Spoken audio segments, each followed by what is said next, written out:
It was a novella written by Truman Capote, and we optioned the rights, took them into Paramount. So we started what is usually called in the entertainment industry development hell and started developing the screenplay. I loved the screenplay, but I've loved a lot of screenplays that haven't made it. So I wasn't foolish enough to make that a part of my consideration for doing it or not. I would have done it if I had to crawl all the way up the Walk of Fame, you know. That was a big opportunity for me. Audrey was under contract to Paramount. We just thought she would be wonderful in it. Paramount didn't think she would play it because she was such a kind of sweet and proprietary kind of lady that they didn't think she would play a part where a woman gets $50 to go to the powder room. Certainly in her mind, and understandably so, it was a big jump from the Capote Holly Golightly to our film's Holly Golightly, and she just didn't know whether she could do that sort of thing. I thought she did a wonderful job. I liked it because she was very naive, and it was like playing against that character. And I think that's what it takes to play that part and get away with it, you know? I just told her I thought she would be absolutely great, not to expect her to be the Holly Golightly of Truman's book. I don't even want to own anything until I can find a place where mean things go together. I'm not sure where that is, but I know what it's like. It's like Tiffany's. You mean the jewelry store? That's right. I'm crazy about Tiffany's. Truman Capote originally visualized Marilyn Monroe in the part, and she probably would have been allowed to play the character as he had created her in the book, but they unfortunately wouldn't let Audrey do that. You kind of would have expected Marilyn, who, you know, was very sexy, she was kind of obvious for the part, and so we thought we could do better. And when Audrey said she would do it, even though Paramount didn't think she would, that's how we got her. I don't think that the majority of the audience in those days really ever thought of Audrey Hepburn as a hooker, as a call girl. I bet you they didn't even, when it was over with, they didn't even know. So $50 for the powder room? So she was an escort lady. I found myself wishing that she could have done the part as written. People didn't know how earthy and how true to life Audrey was, how aware she was of whatever went on in the world. But she took something which was one way and turned it completely into something else, up to the point that people forget what the film is really about. She was scared and happy and funny and delightful and spunky and emotional and solid.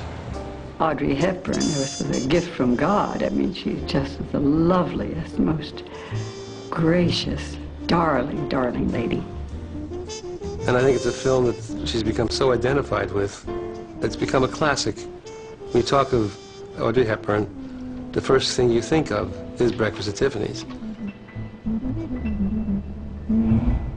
The first day of the film, we were shooting the first scene in the movie, which is when the taxi cab pulls up to the curb in front of Tiffany's at 57th and 5th Avenue. Came the time to shoot, and it was as though God said, well, I'm going to give you a break now, but for the rest of your career, you're just going to have to live off of this one. And nobody appeared. No cars, no people. It was suddenly deserted. With the sweep of his hand, you know, C.B. DeMille wiped out the whole traffic situation, and we had our shot. Do you mind if I just get in with you for a minute? It's all right. Really it is. We're friends, that's all. We are friends, aren't we? George had a great physical presence. I think it worked well for the two. But he still had a lot of that innocence that I think made it attractive to her. We liked each other as human beings. He admired me greatly, I found out, as a director, and what I did in that film. And I didn't want him in the movie.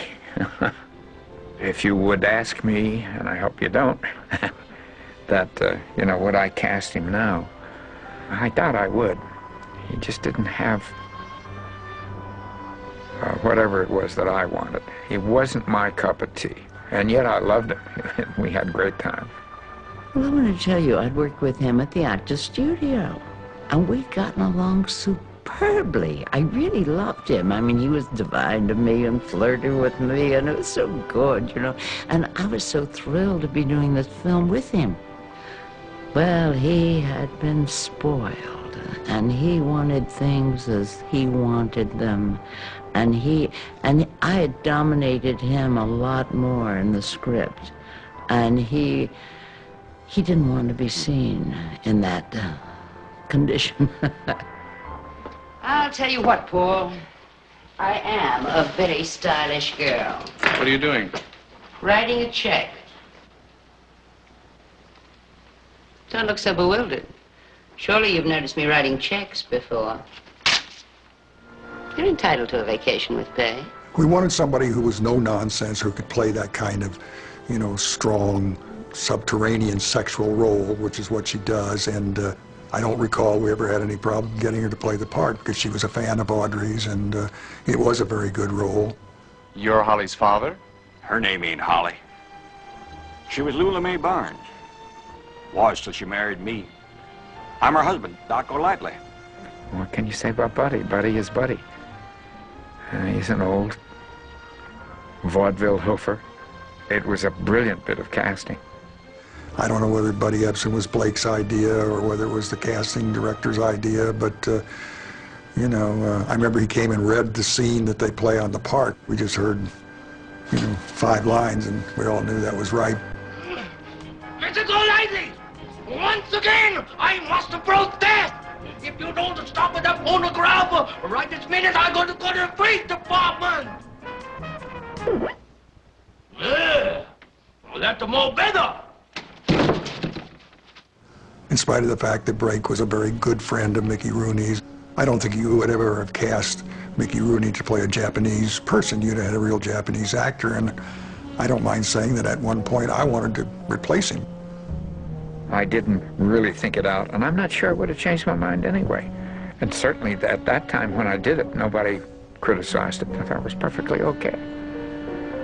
Looking back, I wish I had never done it. Not my favorite part. Though I do, as I say, I think Mickey's a wonderful, wonderful actor.